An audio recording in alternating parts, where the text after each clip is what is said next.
बंगाल और वहाँ के ज़मींदार।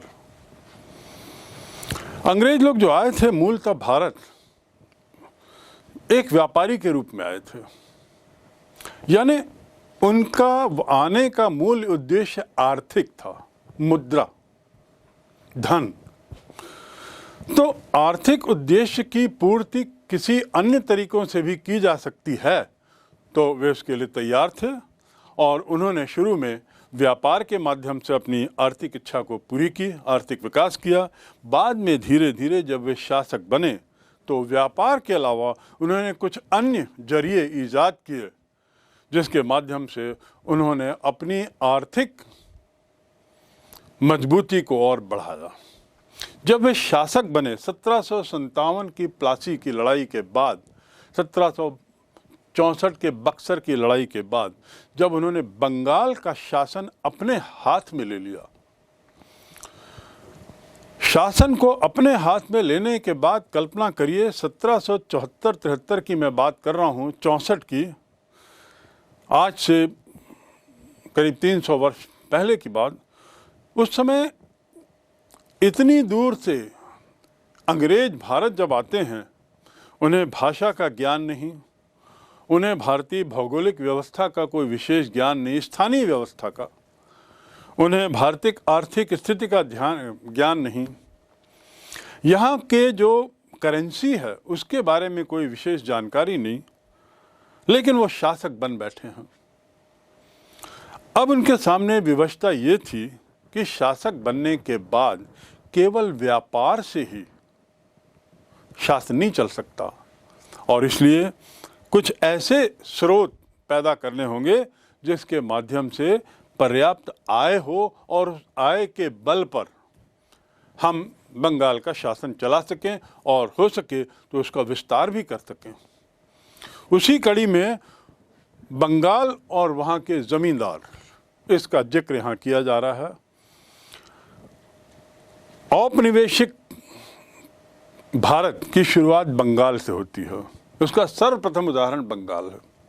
कारण भी स्पष्ट था, क्योंकि प्लासी की लड़ाई में सिराजुद्दौला को जब हराया, जिसका शासन बंगाल में था, तो पहले उनको बंगाल हाथ लगा और जब उनको बंगाल हाथ लगा तो उन्होंने पहले बंगाल में अपनी स्थिति मजबूत करने की सोची और उसकी शुरुआत वहीं से की। इसलिए सर्वप्रथम औपनिवेशिक राज्य भारत का बंगाल को कहा जा सकता है। यही वह प्रांत है जहां ग्रामीण समाज के विभिन्न तबकों को स्थापित करने, पुनर्स्थापित करने, पुनर्व्यवस्थित करने और भूमि संबंधी जो भी अधिकार हैं, उन अधिकारों की व्यवस्था को लागू करने का कार्य इन्होंने सबसे पहले वहीं शुरू किया। साथ ही एक नई राजस्व व्यवस्था भी वहीं सबसे पहले लागू की। उन्होंने कोशिश की कि जहां हम शासक हैं उसकी शासन व्यवस्था को हम भरसक अपनी व्यवस्था में ऐसा ढालें कि हमारे लिए ये दूभर ना हो कि हम समाज को समझ सकें, हम वहाँ के आर्थिक व्यवस्था को समझ सकें, हम वहाँ के आय व्यय को समझ सकें, आदि आदि। और इसलिए सबसे पहला प्रयोग उन्होंने बंगाल में ही, सबसे पहला प्रयास उन्होंने बंगाल में ही किया। चलिए अब हम देखते हैं कि आखिर बंगाल में उन्होंने क्या क्या किया। ये तो समझ में आया हमको कि बंगाल क्यों, ये हमको समझ में आया कि भारत क्यों। उसके बाद हमने समझने की कोशिश की कि बंगाल क्यों, क्योंकि बंगाल में उनका शासन, औपनिवेशिक शासन सबसे पहले स्थापित हुआ, इसलिए बंगाल। और परिवर्तन की जरूरत क्यों थी? क्योंकि वो पूरे विदेशी माहौल से, पूरे विदेशी थे, किसी भी तरह की भारतीय व्यवस्था से उनका ताल्लुकात नहीं था, उनकी समझ नहीं थी। तो दोनों व्यवस्थाओं के बीच में सामंजस्य बैठाने का प्रयास उन्होंने सबसे पहले बंगाल में किया और ये इसके लिए ज़रूरी भी था ताकि जो आय है, जो आर्थिक जो स्तंभ है जिसके बल पर उनका यहाँ रहना संभव हो सकता है, वह मूल रूप से ज़मीन से आएगी। तो जमीन की व्यवस्था कैसी हो, भू राजस्व की व्यवस्था कैसी हो, कर कैसे लिया जाए, कैसे ये सुनिश्चित किया जाए कि जो कर की दरें तय की गई हैं वे उचित हों, कैसे यह सुनिश्चित किया जाए कि हर किसान कर दे रहा है और निर्धारित कर दे रहा हो, उसकी क्या लिखा पढ़ी होगी, कैसी व्यवस्था होगी। तो ये एक बहुत बड़ा मुद्दा था अंग्रेज़ों के सामने कि कर व्यवस्था में ऐसा क्या किया जाए कि उनके लिए सरल हो जाए अपनी आर्थिक आय को समझना। और इसलिए उन्होंने सबसे पहला जो परिवर्तन किया उसे हम कह सकते हैं इजारेदारी या ठेकेदारी व्यवस्था। जैसा ठेकेदारी व्यवस्था शब्द से स्पष्ट है, एक तरीके से ठेका दे दिया गया जमीन का।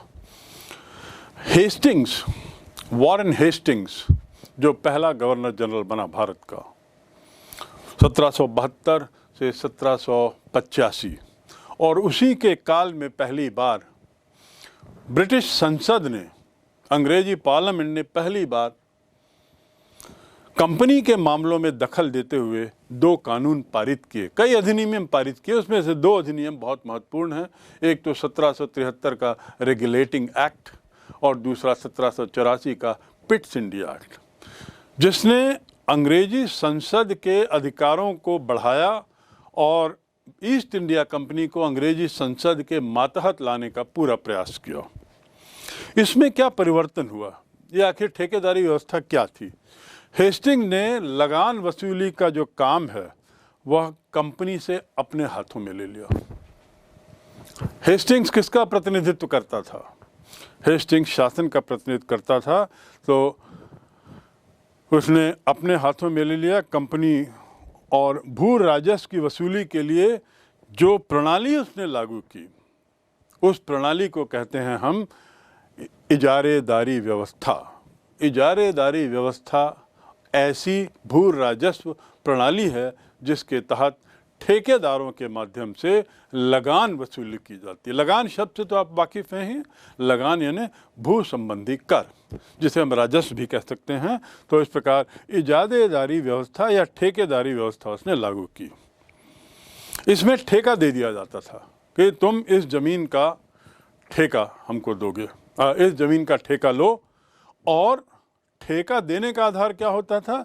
सबसे ज़्यादा बोली जिसने लगाई उसको वह ज़मीन दे दी जाती थी, उसका स्वामित्व उसको दे दिया जाता था, उसका पैतृक अधिकार उस पर हो जाता था उस ठेकेदार का, और उस ठेकेदार को उसका भूत स्वामित्व का अधिकार मिल जाता था। ये व्यवस्था जो थी ये 5 साल के लिए थी। इस 5 साल की व्यवस्था में एक बार कर तय हो गया, लगान तय हो गया था, तो ठेकेदार या इजारेदार को यह सुनिश्चित करना था कि वह तय हुआ लगान उचित समय पर अंग्रेजों को दे।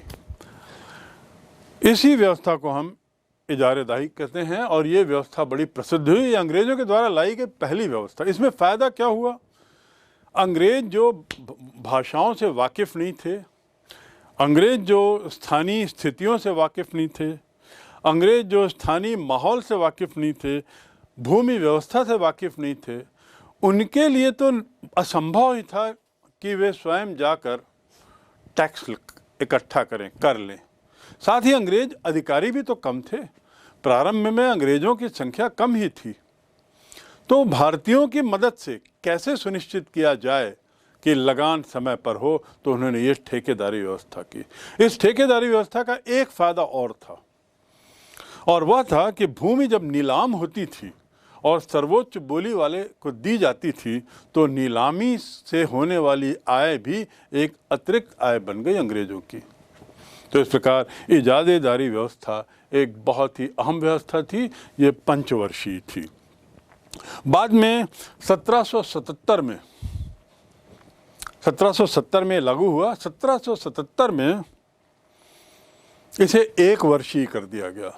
कारण क्योंकि कुछ अनुभव पुराने कड़वे निकले। 5 वर्षीय अनुबंध की अपनी दिक्कतें सामने आईं, तो इन दिक्कतों को हटाने के लिए इस अनुबंध को मात्र 1 वर्षीय कर दिया गया, और किसानों से यह सुनिश्चित कराया गया कि वे अधिकतम बोली लगाएं, अधिकतम बोली लगान की भी लगाएं। तो इस प्रकार इजारेदारी व्यवस्था भारत में पहली लगान व्यवस्था अंग्रेजों के द्वारा थी।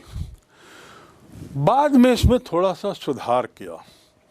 सन 1793 में लॉर्ड कॉर्नवालिस भारत आए, जो गवर्नर जनरल के रूप में आए।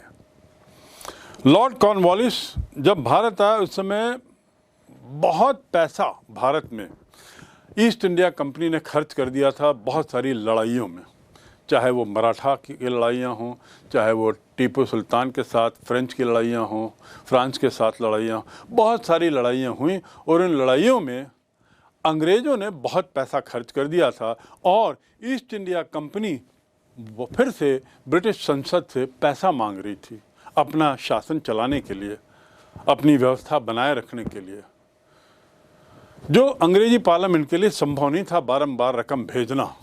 उसका तो कहना था कि कंपनी यहाँ आई है व्यापार करने के लिए, पैसा कमाने के लिए, उल्टा पैसा ना कमा करके हमको ना दे करके वो हमसे ही अब लोन ले रही है, तो ज़रूरत है कुछ सुधार करने की आर्थिक व्यवस्था में। इसको मद्देनज़र लगान व्यवस्था में फिर कुछ सुधार हुआ और कॉर्नवालिस जो है वो इसी उद्देश्य से भारत आता है कि किस प्रकार यहाँ की कंपनी की आर्थिक स्थिति को सुधारा जाए।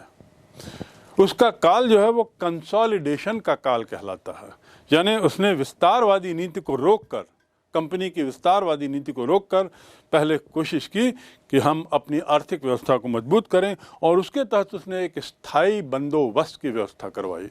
स्थायी बंदोबस्त क्या है? जैसा मैंने बताया 1793 में कंपनी के द्वारा निर्धारित राशि, ये व्यवस्था 1793 में लागू हुई।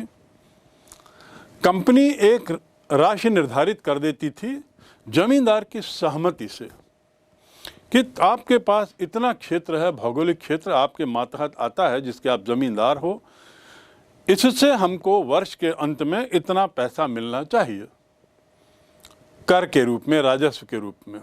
दोनों में जिस रकम पर सहमति हुई वह रकम निर्धारित कर ली जाती थी और जमींदार के लिए आवश्यक था कि निर्धारित तिथि की संध्या के पहले वह राशि जमा कर दी जाए। तो इसमें ये जो राशि जो होती थी इसमें पूर्व सहमति रहती थी, तारीख की भी और रकम की भी, और राशि को इकट्ठा करने का कार्य जमींदार के अधिकारी, जिसे अमल कहते थे, वे लोग करते थे। तो अमल लोगों का काम होता था गांव में जाना, रैयत और किसानों के पास जाकर वसूलना, वसूल करने के बाद उसको पूरा इकट्ठा करके उसको हिसाब के साथ ज़मींदार को देना और ज़मींदार उसमें से कुछ हिस्सा रख के, जैसा कि पूर्व में निर्धारित किया गया हो, बाकी शेष हिस्सा वह अंग्रेज़ों को दे दिया करता था। लेकिन दुर्भाग्य से यह व्यवस्था भी थोड़ी असफल रही, इसमें भी कई दिक्कतें आईं और आने वाले समय में इसमें कुछ कठिनाइयाँ हुई। क्योंकि यह व्यवस्था थोड़े लंबे समय के लिए थी, इसलिए इसे स्थायी बंदोबस्त कहा गया, ऐसी व्यवस्था जो स्थायी थी।